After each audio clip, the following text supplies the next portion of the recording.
Picture this. You are the proud parent of a bright and talented young woman. At just 18 years of age, her entire life stretches out ahead of her, and it promises to be a good one. She is legally an adult now, and her first semester at a state university will begin in just a matter of weeks. Already, time has flown by, and you can scarcely believe that your little girl is now ready to leave home for good. You know that you raise a smart and independent young woman with her values firmly rooted in your family's Catholic faith, but you worry. She will be attending a secular university where any number of worldly temptations may distract her from her purpose. Or worse. But then, someone from church, that nice lady with 8 kids who is always inviting your daughter to prayer retreats, actually, mentions that she should apply for a room at a student residence for young women on the outskirts of campus. Not only is tuition cheaper than the going rate, but you read on the residence's website that the spiritual and doctrinal formation is administered by a Catholic religious organization that you've never really heard of before called Opus Dei. There are so many religious organizations, though, it can be hard to keep track. Lots of them are involved in education, but it's Catholic, right? And it's off campus and safer. It promises to be a home away from home, where your daughter's education will be supported and where you know not only her physical, but also religious and spiritual health will be tended to. What more could you ask for? There is actually quite a bit that you and your daughter will not learn until she has already passed the threshold and entered the residence. There are some things that, if you had known, might have made you reconsider how placidly you handed over your own flesh and blood. Because little do you know that Opus Dei, an organization that has been referred to as secretive and more than a little controversial, also allegedly uses the residence as a front for recruiting more young women into its ever-dwindling ranks as some obedient celibate fanatics, not of the Catholic Church, but of the teachings of a long-dead Spanish priest named Jose Maria Escriva. Friends, I have already written at length about the various subversive ways that I believe Opus Dei has infiltrated our society. From the highest courts in our lands to the White House itself, an organization with fewer than 100,000 members worldwide nonetheless managed to have an outsized impact on everything from politics and economics to education. In my opinion, it has all been intentional, each expansion carrying out another aspect of the vision Opus Dei's founder had. Escriva saw his organization as the vehicle to carry out a necessary re-Christianization of society and the world. The fact that the version of Christianity that Opus Dei appears to support looks nothing like the Christ-centered faith most people are familiar with is irrelevant. Today's episode is something that I have been quietly and furiously working on for the last several months. It's finally ready to see the light of day, and I am pleased to be presenting my latest endeavor in independent citizen journalism and research. In this episode, I am going to share what I've learned about the Catholic organization Opus Dei and its influence on American society through its student residences, and lay out why I have developed a critical and largely negative opinion of this organization's hyper-fixation on education and why I believe that people should proceed with caution. There are any number of avenues that one could take to analyze this issue, but as always, my research is victim-survivor-led. I prefer to listen to the people who have gone through these institutions and systems and come out on the other side. So, in addition to my own reading and research, today's episode also features the stories of 2 young women who were both recruited into Opus Dei student residences while at university here in the United States within the last 10 years. My name is Beck Griffin. Welcome to the Deep Dive Project.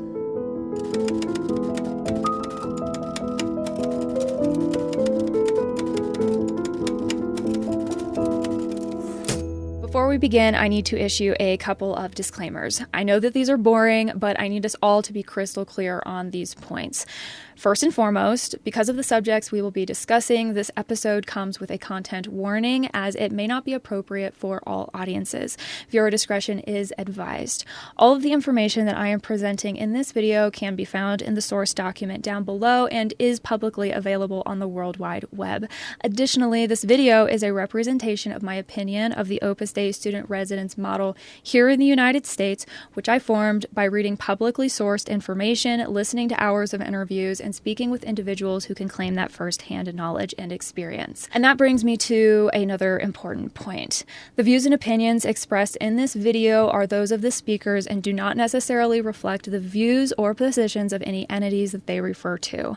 I have done my best to fact check and verify everything that I am presenting along with citing my sources, but even so, this should not be considered totally comprehensive or complete in any way. Take everything with a grain of salt and do your own research. Do not contact, attempt to contact, or harass anyone mentioned in this video on behalf of me, yourself, or anyone else. The purpose of this video and of the Deep Dive Project as a whole is to give my perspective on issues related to human rights and to notify you about matters of public concern.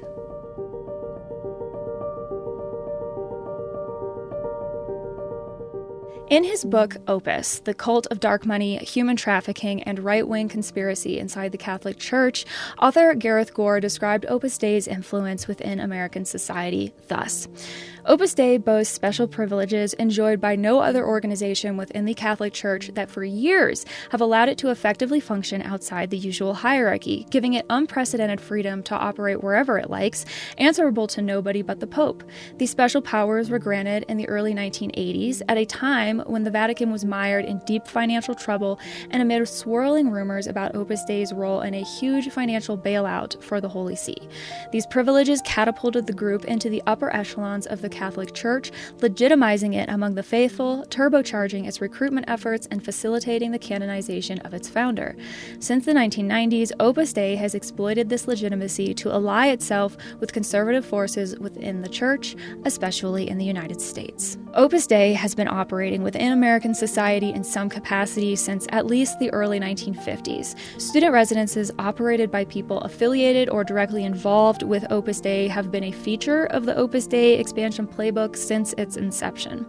In one of the earliest foundational documents that Jose Maria Escriva, the founder of Opus Dei, wrote, he detailed the recruitment methods that he wanted members to employ.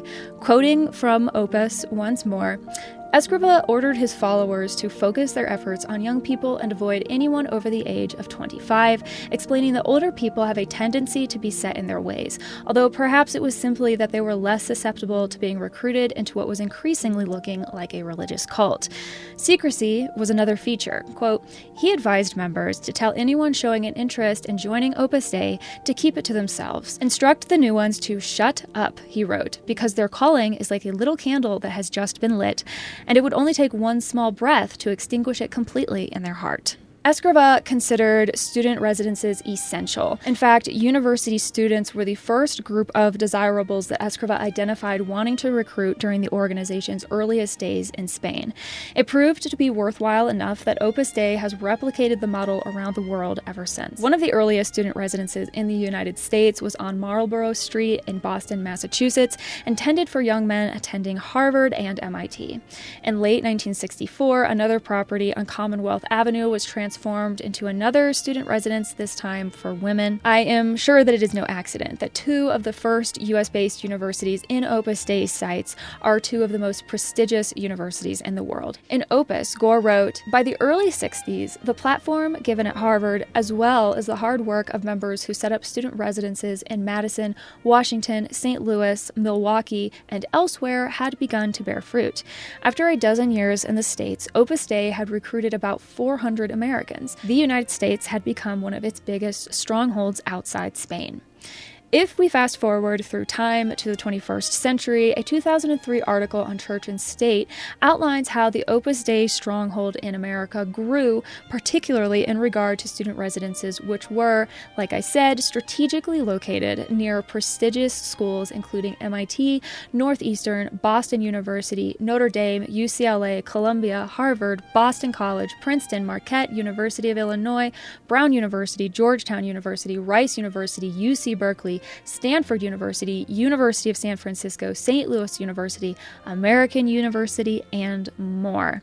These student residences are an integral part of the Opus Dei apparatus because they provide a nexus point for gathering, interacting with, and recruiting from the ranks of the latest generation of young people poised to enter the professional world. Quote, in addition to providing a housing solution for college students, these residences serve as recruiting centers by targeting young, naive, bright, and busy students. Opus Dei holds recruiting workshops for their numerary members who are told to recruit students who are involved in many campus activities, preferably influential ones, such as student government or the student newspaper. Members are also taught what questions to ask their friends, how to invite them on a retreat, how to talk to them about confession, and how to approach the subject of becoming a member of Opus Dei. Yeah, so I grew up in my upbringing was, traditional, very Catholic. So my parents wanted to raise me within that religion. My parents always, they instilled that in me and basically almost forced me to do that. So your parents weren't ever involved with Opus Dei in the parish that you guys were going to. They weren't being like overt about the fact that there was an Opus Dei presence there? No, like they had no idea either what that was until I, came across them and lived with them for a bit. The people at my parish, they got to me, they just had a way to kind of, convince me that the way that they live, that their faith is the correct one, quote unquote. And so then once college came up, I was, invited to retreats and all of that. So, that's how I first came across Opus Dei. But before that, I was not aware of them. I didn't know that my parish was affiliated with them or who they were at all. I believe that the fact that they are consistently in close proximity to prestigious universities is not accidental, although the organization has certainly gone to great lengths to downplay that. In an article published on EWTN, the Opus PR is on full display when it states that although these institutions, universities, schools, student study centers, student residences, conference centers, and professional or vocational training institutes of various kinds have an apostolic purpose, they are not officially Catholic, since members of Opus Dei conduct them on their own and in collaboration with others who are not only not members of Opus Dei, but in many cases, not even Catholic. Opus Dei itself takes responsibility only for the spiritual and doctrinal aspects of the programs of these institutions, not for their practical and professional management. Now, it is my personal opinion and belief that this is all bullshit and that in an organizational sense, Opus Dei is very invested in the success of these allegedly unassociated and secular ventures. Numerous former members have spoken out and declared that the two primary goals of these ventures are to generate income and recruits for the organization. I was invited to consider applying for a room at a student residence after a change in my financial situation necessitated that I find new living arrangements in order to continue studying at my university. The person who invited me neglected to mention that the residence is affiliated with Opus Dei, an organization she also belonged to and had never told me over the course of what I thought was our friendship. Once on the inside, it was difficult not to notice Opus Dei's presence. I completed the admissions process and was accepted. Almost immediately, I noticed that the residence environment was completely structured around rigid routines, with many references to the work and the Father, or our Father. I quickly learned that the work referred to Opus Dei and the Father to the organization's founder, Jose Maria Escrivá, whom I heard a lot about during the religious doctrine classes I was obliged to attend. To me, a regular practicing Catholic, the fervor and devotion that I saw numeraries display for Escrivá freaked me out. I had never experienced anything like it. In the Church and State article that I referenced earlier, author Michael Walsh, who wrote Opus Dei, an investigation into the secret society struggling for power within the Roman Catholic Church, was quoted saying, "It is a sophistry to distinguish either of these kinds of enterprise from purely Opus Dei ones. First, all profits made by numerary members in whatever capacity accrue to Opus itself. That is the consequence of the obligation of poverty which they have taken upon themselves. Even supernumerary or married members are under pressure to give as much as possible to the organization. Secondly, no numerary member certainly, and probably no supernumerary member either, will enter upon a business enterprise without having discussed it at length with his or her director. The obligation to be entirely open with the director applies in this sphere as in any other. And in Opus Dei's own 1950 Constitution, it stated that members of Opus Dei, whether they are acting individually or through associations which might be cultural, artistic, financial, and so on, do so through what are known as auxiliary societies. In their dealings, these societies are equally subject to obedience to the hierarchical authority of the Institute. This internal guidance might be different today. I don't know, since I don't have access to Opus Dei's modern internal documents, but at the very least, I think that there is ample evidence implying that student residences were incredibly important to the organization, and I personally have not seen or heard anything that convinces me otherwise, or that anything has changed present day.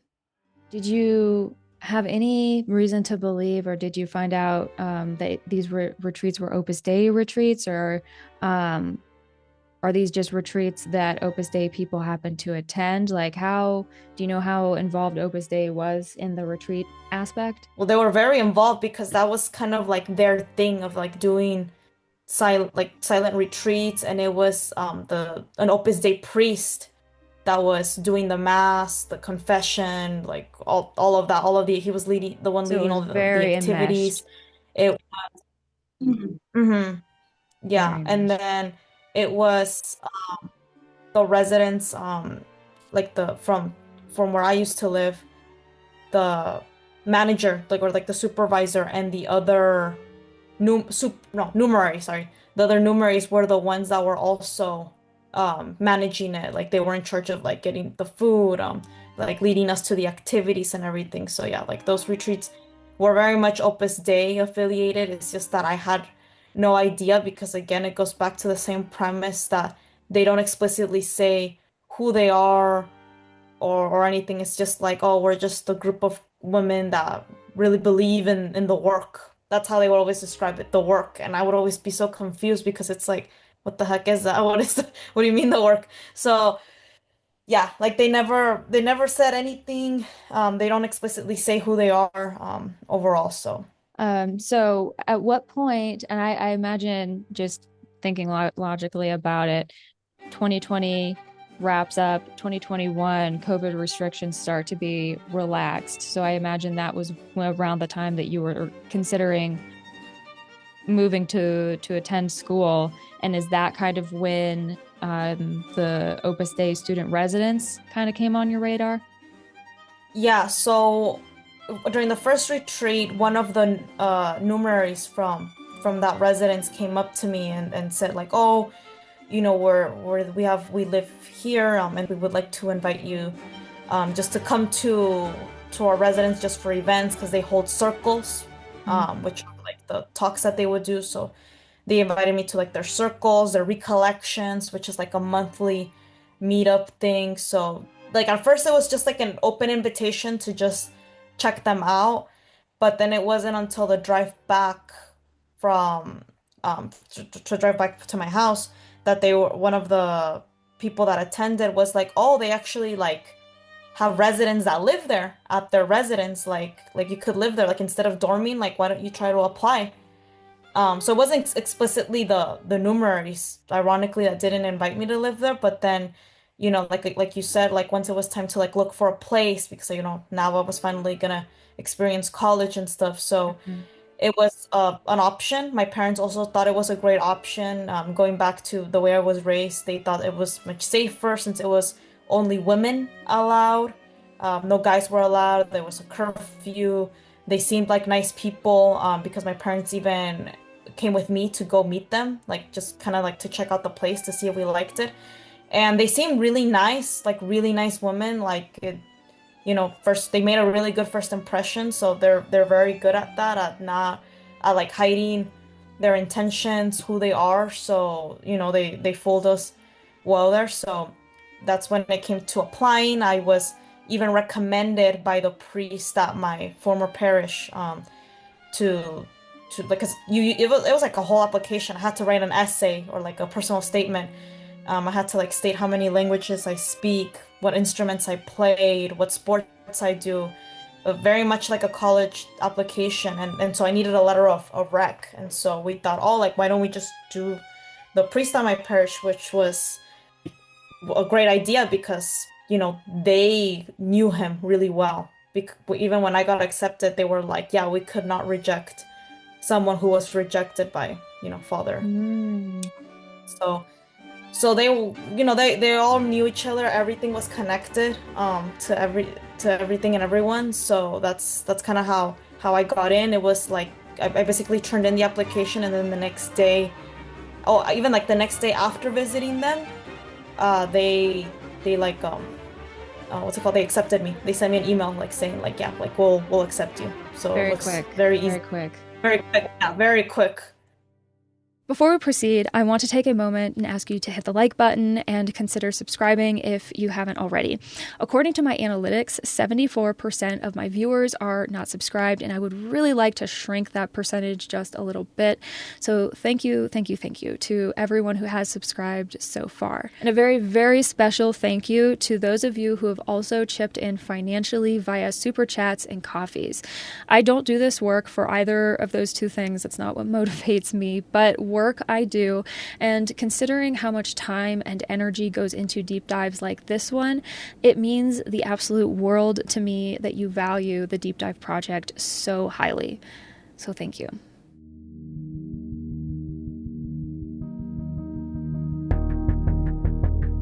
On opusinfo.org, there is a page dedicated to a list of Opus Dei affiliated foundations, which also includes some financial records from the early aughts. The figures that are cited are probably extremely out of date now, but in retrospect, they give us an idea of just how much money these individual corporate works were generating in assets.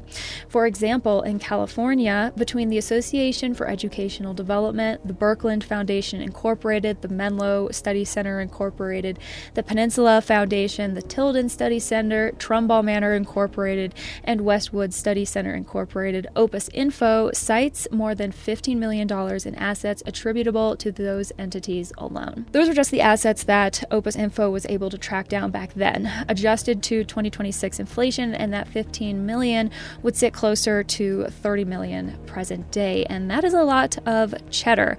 But I personally believe that if a full tally of Opus Dei's wealth were possible, the final figure would be significantly larger than $30 million. These are all reasons why I find Opus Dei's PR statements dubious at best. I believe that the corporate works, are an integral part of how Opus Dei attempts to facilitate its activities within American society. Let's look at two residences in California: Menlo Study Center Incorporated for men and Westfield Residence for women.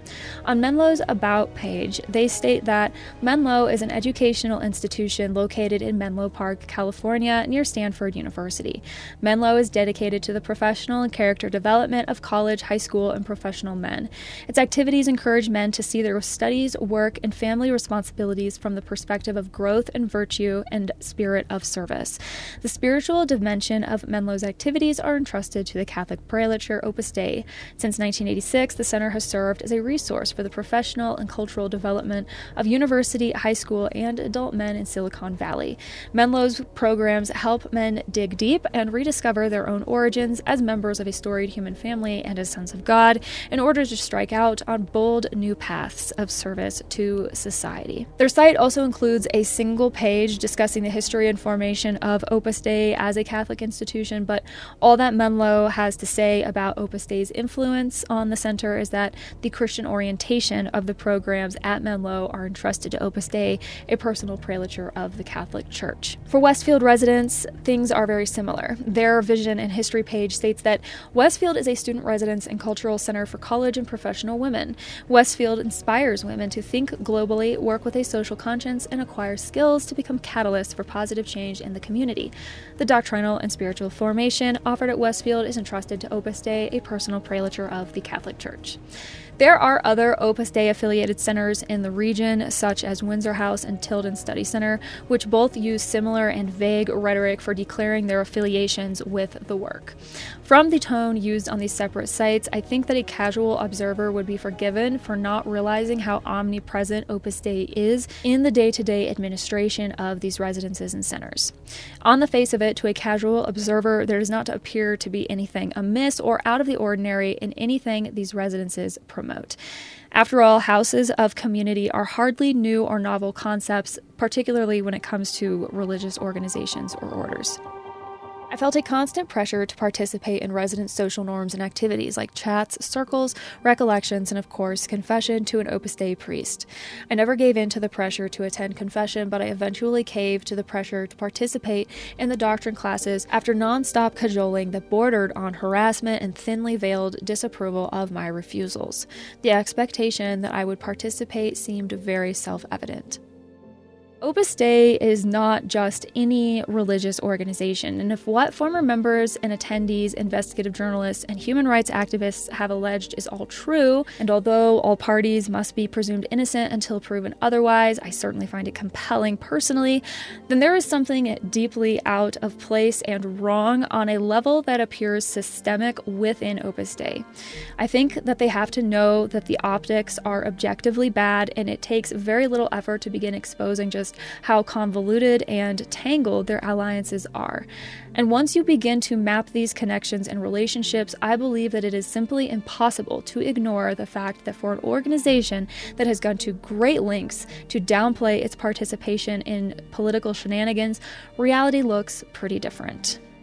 If you compare my parish to other parishes, even in the area, it's not like any others. They're very traditional. They're very into like the Latin Mass, just very strict. Like they're the most traditional people. They straight up tell you who to vote for. Well, they don't really say names, but they do like give you like, the signs of which party to vote for because it's in their best of interest. So they never explicitly say like who they are, but their behaviors are definitely different than even other parishes nearby. They would even like comment on like the way women would dress. If a woman was revealing too much, they even had like extra sweaters to give them. It's just like strange behavior. Like very pro-life. Like they're very anti-abortion, very anti-feminist, anti-socialist, you name it, Fact is, nothing occurs in a vacuum, and that is especially true for Opus Dei student residences, which, in addition to fostering and promoting Jose Maria Escriva's specific vision of re-Christianization for the entire world, serve as a critical component of the Opus Dei conduit that I began identifying and mapping over 5 years ago now. But don't take my word for it. You want to see how the sausage is made, I presume, or you wouldn't still be here. So let's take some time to discuss the network of corporate works, and remember that that is a term for endeavors Opus Dei allegedly doesn't have an interest in that surround just one region of the United States. I'll bet you'll start recognizing some of these names pretty quickly. The Becket Fund.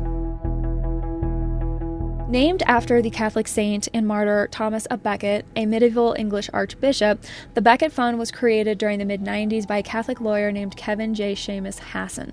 According to the Becket Fund's About page, the organization is a non-profit, public interest, legal and educational institute with a mission to protect the free expression of all faiths, with supporters representing a myriad of religions, but which all share the common view of a world where religious freedom is respected as a fundamental human right that all are entitled to enjoy and exercise. It is my own personal opinion, all of this is just my opinion, remember, that calling it a common vision is a pretty severe oversimplification of just what exactly Becket is actually going after and supporting, and this is why I think it's useful to look at the Institute's actions rather than just merely taking their word for it. In retrospect, do you have the feeling, because listening to you tell the story, I have the feeling of almost like these pre-stage dominoes that kind of clicked and fell into place when the moment that you basically got on their radar, for lack of a better term. It was like from the moment that they noticed that, oh, this is a bright, promising young woman, you get invited to the retreats, and then you get invited to the retreats, you find out about the circles and the recollections at the student residence, and then, oh, by the way, they'll let you live there. And it's like, oh, and also don't worry about the letter of recommendation, there's an Opus Dei priest at your parish who can give you one, it's no big deal. Like, it feels like does it feel premeditated to you? Yeah, totally. Like it all, like you said, kind of like fell into place. It was almost like I had to land there one way or another. And yeah, it wasn't bad. Like, it was a nice place, but the way that they promoted it is not true. Like, the single rooms do not look like that. The space that we had was much smaller than that. We had like less closet room. So they were lying about everything. They also said that the residence was a 5-minute walk from the university, and that's just not true. It was more than that. Like, it was just not a very convenient location to live at. Lots of false like the way that they advertising. promoted themselves, like it seemed. It almost seemed like a like when I read it, I'm like, oh, this is gonna be like a sorority kind of like sisterhood type of thing, but it was not like that. So it's also important to mention that in addition to the lengthy application process that you were required to go through, you were also required to make a non-refundable deposit payment to the center as well, yes? Yeah, so I did have to pay that. I don't remember the amount right now, but yeah, I think it was like $500 or something that I had to pay. Enough. Yeah, Enough. just first year, it was like enough. That it basically locks you in that place. And like the contract was very odd in a way to say it, because like that's where they aligned like the rules, where there was like a curfew, like I couldn't be like late past like 10:15 or something. No boys allowed, being like open about like, are you gonna come back and eat with us and all of that, because they wanted to almost know our schedules. And from what I know now, from what I understand now, is that they ask people for their schedules now, but at the time when I lived there, they didn't exactly ask us for our schedules, but they could kind of tell like what time you were going to be back, and everything. So yeah, like the contract really laid out the ground rules for living there, and like it's definitely not for a typical college student that wants to have fun and explore. So you just live very, very restricted there. In a 2024 Political article titled God's Rottweilers Meet the Small Nonprofit Law Firm That's Reshaping American Politics, the then Deputy General Counsel for the Becket Fund, a man named Luke Goodrich, was quoted saying that groups like Americans United and the ACLU are willing to support religious freedom as long as it doesn't conflict with their other values that they hold dear, he says. To me, this hints at the nonprofit's willingness to prioritize religious ideologies over anything else, and I am sure that I do not need to say this, but that's a red flag. Becket might claim to be preoccupied with the religious rights of all faiths, and there are certainly cases in the nonprofit's history that attempt to paint that picture, but it is impossible to deny that in the decades since its inception, Becket's lawyers have begun to weigh in on issues with a more distinct culture war flavor, particularly in regard to LGBTQIA+ and women's reproductive rights. And since then, Becket has become affiliated with dark money networks and patrons linked with right-wing conservative politics in America, like the Koch-backed Donors Trust Foundation, Leonard Leo, and the Heritage Foundation. The Opus Dei threads run strongly through Becket, too. One former attendee of an Opus Dei student residence on the West Coast told me that the person who had initially befriended them and invited them to begin attending activities at the student residence had also interned for the Becket Fund at one time, which could be pure happenstance, but because of what I've read and been told, it does add to my perception that these student residences are just one part of a vast network that has been created in order to streamline placing the right kinds of people with the right outlook and perspective in the right places at the right times. Networking has always been the name of the game, but to me, it feels like the ostensibly disparate organizations and individuals that I am referring to have really taken that concept and, in true American fashion, viciously capitalized on it. The University Catholic Center. According to the University Center's About Us page, the UCC is administered by the Missionary Society of St. Paul the Apostle at UCLA in order to provide Catholic evangelization, reconciliation, and ecumenical and interfaith relations. This is all accomplished through a plethora of activities and programs as well as the Catholic sacraments. UCC wants students involved in any number of community activities such as music ministry, focused prayer groups, retreats, and service projects. I also noticed that Live Action, the anti-choice outfit that has done a ton of work stigmatizing life-saving medical care for women, has a special initiative called Live Action and Pregnant on Campus and has its own page on the UCC site as well, which I just thought I'd mention. I also think that it is interesting that UCC claims to serve an interfaith community, but on their site they have an entire menu dedicated to becoming Catholic, receiving adult confirmation and baptism, and even marriage preparation.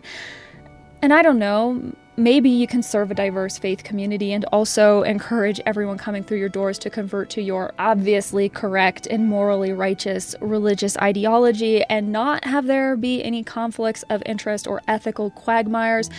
But I personally find that kind of hard to believe. Although UCC is not affiliated with Opus Dei and with the network of allied entities that I've been describing here, because of the number of religious students who end up flocking to UCC events and programs, I think that it would be a little silly to think that Opus Dei would waste such an obvious recruitment opportunity like that. Although this is just hearsay, I was told by a former UCLA student that it was not uncommon to see someone from the Westfield residence, and the only people who live at Westfield are students and numerary members of Opus Dei, in attendance at UCC events, promoting its various retreats, recollections, adorations, activities, and so on. I've also heard that crossing the tracks, so to speak, to attend events and gatherings promoted by non-Opus affiliated entities has been an apostolate activity intended to find and encourage fresh participation from the pool of desirables in attendance at American universities. Over the course of my time living there, around 2 years, I began to notice a number of things that bothered me deeply as a feminist and a Catholic. There seemed to be a rules for thee but not for me attitude towards certain individuals who appear to have curried favor with the residents' numeraries. Some of these people seem to fit neatly into a certain archetype within the organization. I was exposed to what I would describe as a conservative and neoliberal soup, where anti-BIPOC, union, LGBTQIA+, and social justice dog whistles and attitudes were fostered and encouraged. Because of my Catholic liberal arts high school education, I also began to notice what appeared to be the subversion and hijacking of Catholic social teaching, as well as advocacy for doing away with the separation of church and state and free speech and covert dissent against the Pope. The Zephyr Institute. The Zephyr Institute is an allegedly independent academic center in Palo Alto, California. According to their About Us page, Zephyr serves Stanford students, scholars, and young professionals through what they describe as the study of perennial questions about the nature of the good life in order to evaluate the effects of emerging social, technological, and cultural trends via reading groups, seminars, intellectual retreats, and conferences for students, faculty, and professionals throughout the Bay Area. They claim that their work is guided by 3 core principles, which I am going to go ahead and say now I find incredibly interesting based on what I have learned and am about to share with you in this video. These core principles include intellectual inquiry must be guided by a sincere desire to pursue the truth. Learning can only take place when students and teachers are free to question prevailing views and interrogate first principles. Preserving this freedom requires the cultivation of intellectual humility and charity, and the purpose of an education is not just to equip students with specialized knowledge. More importantly, it is to provide them with the moral and intellectual resources to build flourishing lives. Zephyr goes on to state that, informed by these principles, we aim to complement the work of the university by providing opportunities for in-depth study and individual mentorship that are increasingly scarce on modern campuses. Through our programs, we hope to help students and professionals gain a clear sense of purpose in their vocations. Our goal is to help the next generation of cultural and political leaders to be happier, better, more thoughtful people on those who precede them. On the face of it, all of that sounds fine, but I start to itch whenever language used starts focusing on individual mentorship and vocations and politics because, and I'm so sorry to break this to you if you were unaware, this is incredibly Opus Dei coded language. And when you start picking everything apart, the Opus Dei threads that are running through this allegedly independent academic center are incredibly obvious. But don't just take my word for it. In a January 27th article titled Little Known Network of Higher Ed Institute Has Roots in Anti-Gay Marriage Fight in Opus Dei, author Ryan Quinn identified the Zephyr Institute near Stanford as one of the Foundation for Excellence in Higher Education's network entities. Now, we cannot talk about FIHE without talking about a man named Luis Tellez. And luckily, I can tell you quite a lot about Luis Tellez because he features heavily in Gareth Gore's book. Gore wrote, Luis Tellez grew up in a little town on the Mexican side of the Sonoran Desert and was one of 3 brothers and a family of 8 who joined Opus Dei as numeraries. Trained as an engineer, Tellez found work at a chemical company in St. Louis, where he was also made director of a numerary residence there. In 1981, he was assigned to New York, where he was asked to help out with an endowment being set up by a wealthy Mexican couple. The wife was a supernumerary, and the husband received spiritual direction from an Opus Dei priest who wanted to leave their fortune to good causes. The priest introduced Tellez to the couple, and they agreed to put him in charge of the endowment, which they initially called the Mass Foundation, but which was later renamed the Clover Foundation.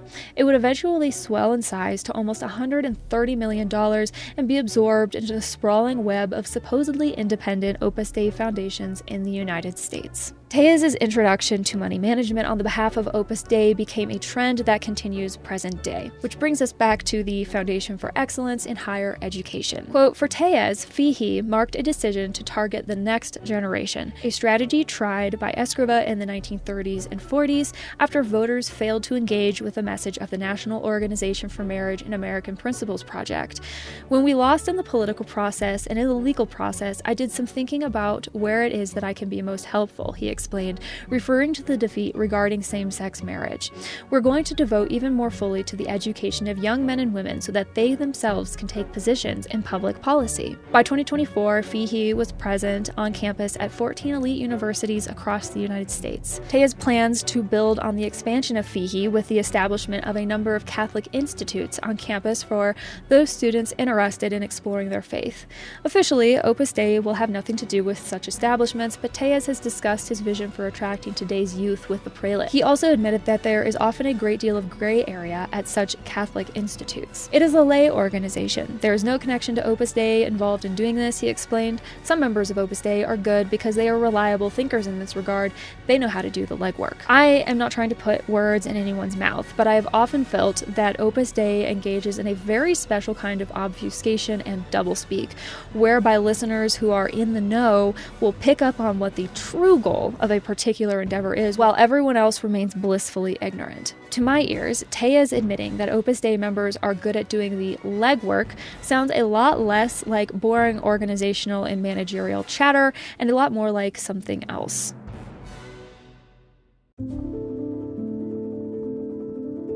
Once I started living there, everything seemed great. We would have dinners together, just talk about our day. It seemed like they were very encouraging.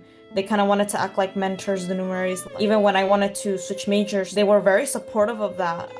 And those ladies themselves are very intelligent and professional women in their fields. They're not just anybody's. So any advice from them at that time, I would take it very seriously, since I deemed them as, I saw them as very intelligent, career-driven women. But then, things started to change. It seemed like they were living with a lot of restrictions. They didn't see their families much at all, which I always thought that was strange. I always saw my family every weekend, which I could tell that they had some resentment towards that.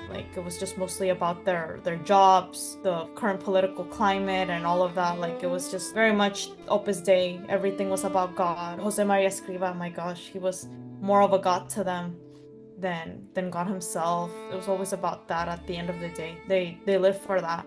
They would start inviting me to their circles and their recollections, which at first I did attend them. Just I didn't have many shifts at my job in college at that time, so it was fine. But then once I started getting fed up with the talks, because they would talk about like, oh, like you have to be a good wife, you have to dress a certain way, like modesty. And I just got fed up with it that I ended up taking more shifts at my job at that time. I tried, to get away from them. I would leave home every weekend to, spend as least time as possible there. So yeah, just to avoid them. And then that's when their attitudes towards me changed, when they noticed that I was almost trying to avoid them, because it was like, first I was very involved, and then I had that sudden shift. I remember like one of the things that they were trying to convince me was being against the LGBTQ community. One of the numeraries even gave me a book. I don't remember what the book is called, but like it was even banned on Amazon or something, but I think I only read like a page, and then I eventually like gave it back to them. And then that was like a clear sign to them, like, oh, she's not someone that we can convince or to convert to our thing. Like I guess they thought that they were going to get me to join them, but I guess like those early signs, they were like, yeah, no, like she's not someone that can become like us. It's also worth noting that Fee, and by way of Fee, Zephyr are not the only Opus-affiliated entities that Tejas is connected to, because he also has connections with the Witherspoon Institute and the James Madison Program at Princeton, which Gareth Gore also identified as having received hundreds of thousands of dollars in Opus Dei funds since their foundations. I think that we can assume that from there, the funds were further distributed along the various legs of the Octopus Dei. There seems to be evidence of that very thing, actually. Fee tax and donor forms from the 2023 tax year revealed that Zephyr had received a $200,000 cash infusion from Fee.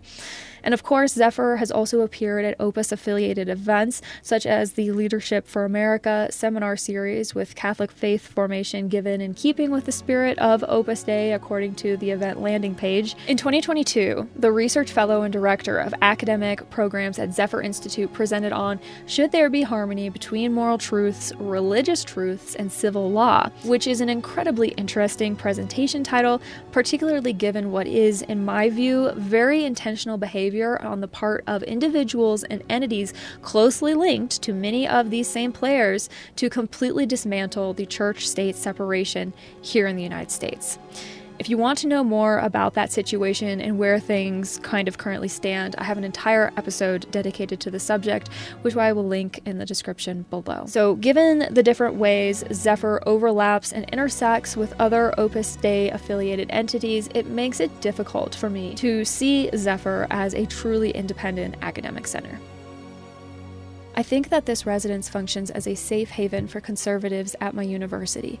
In my opinion, I think that this has created a way for the conservative Catholic political ecosystem to siphon off promising young people from other secular careers, instead inserting them into a network of shadowy institutions, think tanks, and dark money organizations. On top of all this, there was the issue of the lack of transparency with students and their families. At an important event in 2025, I witnessed numeraries respond dishonestly to parents' questions when, during the course of conversation, one of the parents asked the numerary about her ministry and how she found herself at this particular residence. I remember her saying something vague about how she simply enjoyed serving Christ and young women, which she had been doing at another location, so she was happy to join this residence when invited.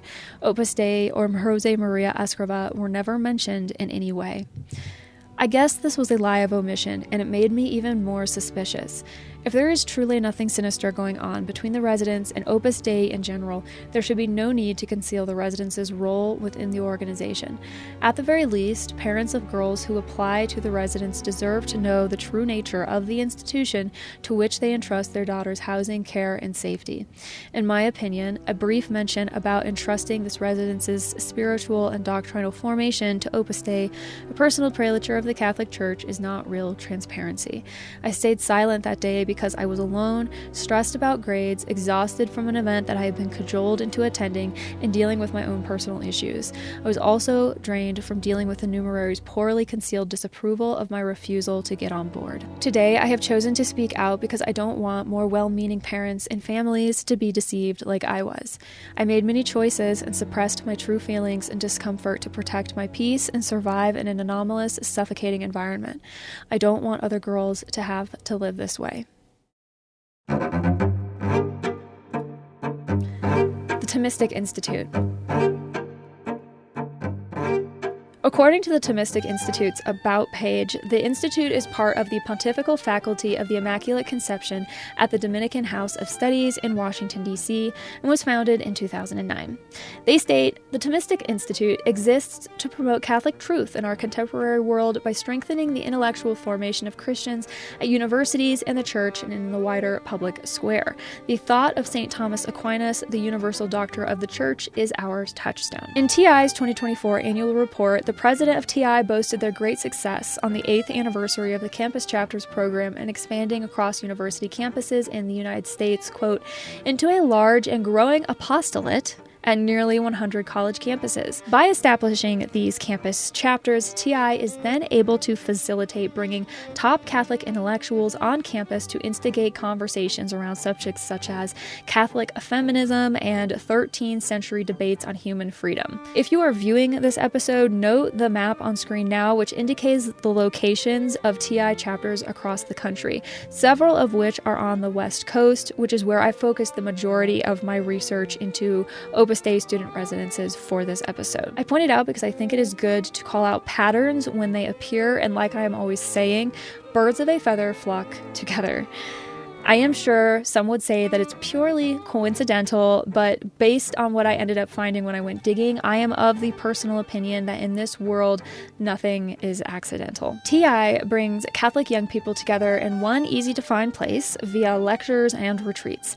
It's a fantastic way to interact with and potentially influence the next generation of Catholic intellectuals. And the desire to do just that is something that TI and Opus Dei seem to have in common. Although I am unsure how deep the relationship between the two entities go, it is clear that one exists. On an anecdotal note, a former attendee of a student residence on the West Coast told me that she had noticed that some of the same students that she saw at her residence also began participating in TI events after a new chapter was launched on her campus. But the links between Opus Dei and TI seem to extend much further. For example, Opus Dei priest Father Stephen Brock has been platformed by TI. In March of 2024, Brock presented a lecture on free will at the University of Texas Austin TI student chapter.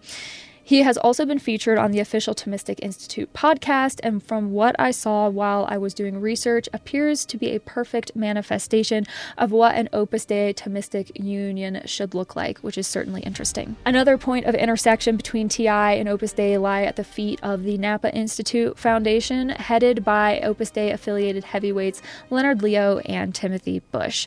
According to a website titled Branded Catholicism, the Napa Institute Foundation allegedly endowed the Thomistic Institute with $30,000 on at least one occasion, which would appear to imply to me that some sort of relationship exists between Opus Dei and TI, filtered down through these various entities. But there is more. In a 2022 article published on NCR, author John Gehring revealed that in December of 2022, the Napa Institute posted a picture of Leo, Bush, and Archbishop Timothy Broglio dining at a restaurant together in Washington. Others attending the dinner included Dominican Father Aquinas Gilbo, chaplain and director of campus ministry at Catholic University, and Dominican Father Dominic Leggy, I'm honestly not really sure, director of the Thomistic Institute and assistant professor of theology at the Pontifical Faculty of the Immaculate Conception in Washington. I found even more indications of connections all over the author's page of the Witherspoon Institute's public discourse site as well. I am pretty sure that I could just keep pulling and pulling at all of these little threads that run through and connect everything and never reach the end of them. The Opus Dei element runs through American Catholicism quite deeply, to a far greater extent than I think mainstream American Catholics are aware of. During the second half, which was, I want to say about March, April, I was already dealing with a medical issue, and then adding on to like that mental stress that they would add. There was like a point where I felt like I was just being constantly watched by them. Even when I would like nicely say good morning, good night to them, they would be like kind of careless about it. Like I could tell that, they just didn't like me at that point, and like that just caused a lot of stress. And it's not that I wanted them to like me, but it was just more like, let's be cordial about it and everything. So I just felt really stressed living there, especially because I just felt so conflicted in my head about like what's the right way to live? Is it the way is it the way that they live? Is it correct because they say it is and they're, these smart women, or is it me, the way that I live correctly as a free spirit, just exploring, doing what I love, learning and stuff. That internal conflict in me also just caused so much stress because like I just wasn't happy being there because like their values really conflicted with mine, and that just gave me like a whole other crisis at that point. And so like it led me to just have a lot of like challenges, and I had to like cope with alcohol at that time, because like I didn't know how else to feel because I just hated being there. I just hated so much being there that I just wanted to numb myself. So like I didn't know any better until like later on I decided to like seek professional help by by a therapist, which they also looked down upon that, because they later on they said that I was crazy, that like like spiritual direction is better. Oh, like you don't need a therapy, like you just need God.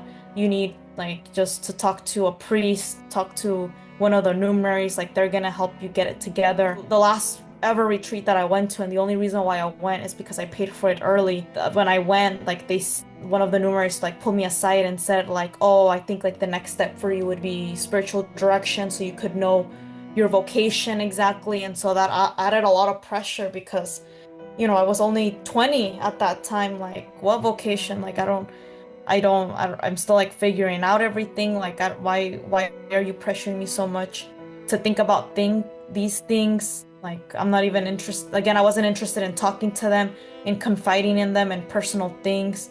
Especially when it comes to my faith, they had actually invited me to come back to live with them because they were asking residents, oh, like, do you want to like come back and stuff? And I was telling my parents I don't want to, like I really don't want to, like I'll try to get a university apartment through the lottery system, but they were like, no, like it's just one more year anyway. So I I told them, okay, fine, I'll come back. So they had given me another contract already. So like I was basically set to come back for another year there, but then now actually leading to the final conversation, the day prior, I got really drunk, really, really drunk. So they were quote unquote concerned. I thought like when they were concerned, I thought they were concerned about me, but I guess looking back, they were more concerned about the image that I was maybe giving to Opus Dei, or I'm not really sure how to describe it because like we said, Opus Dei looks for people that are smart, that like are look good in society, like just people that are presentable, I guess. And me being messy in that regard of getting like that drunk was just not looked great upon. So they decided to kick me out in a sense, but mostly like just rescind my acceptance back for that following school year because I had already given them the deposit, which it's explicitly said in the contract that they weren't supposed to give it back because it was non-refundable. But instead, they eventually did give it back, to get rid of me. They wanted nothing to do with me, so it was just easier for them to just give me the money back without any issues. And as they were having the conversation with me, they were saying that like I was not a good fit to live there, that the residence is a family environment, that like I'm not like able to live there based on my behavior, that I should look for somewhere else that meets more of my needs. So that conversation wasn't that bad. That numerary is an educator herself, so she knew how to communicate that to me in a more nicer, professional way. But in the other room, one of the other numeraries was talking to my mom, and she was telling my mom that I was crazy, that I was mentally unstable, that I like should not be there, that I should be, getting help from someone. So it was very different conversation. So for my mom, it was much, much harsher news to take, that I was, getting kicked out of there. They also even said like, "Oh, you're always welcome to come back though to our circles, to our recollections, to everything else, but just not as a resident." Like that was like the only thing that I was not able to come back to. And so like at that point I just wanted like to get out, and I was like, yeah, sure.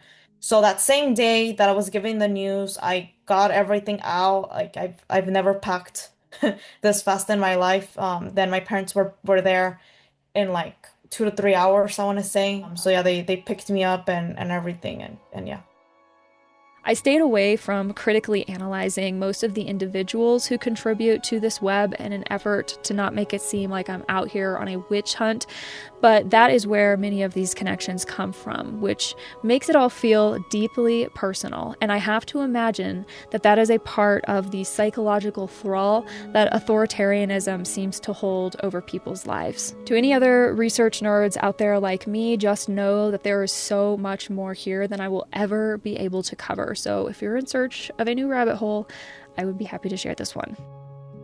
If there's ends up being someone who listens to our interview and the piece that I'm going to put together who is a young person, maybe they come from an Opus Dei family, maybe they don't, maybe they're pressured or being told to consider an Opus Dei student residence for their college years, what words of advice do you have, if any, for someone in that position? Really do your research before joining something. Like really like look into it, like dive really deep and see, like, is this really like what I want to join? Like, will I be happy here?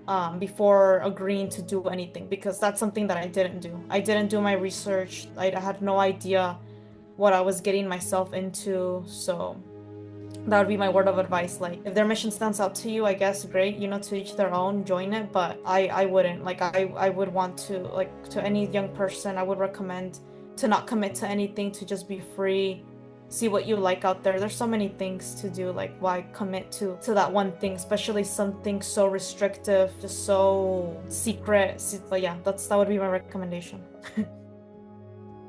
Any positive experience or memory I had at that Opus Dei student residence is tarnished by the knowledge that Opus Dei and its centers have contributed to the current political situation and the degradation of democracy under the Trump administration.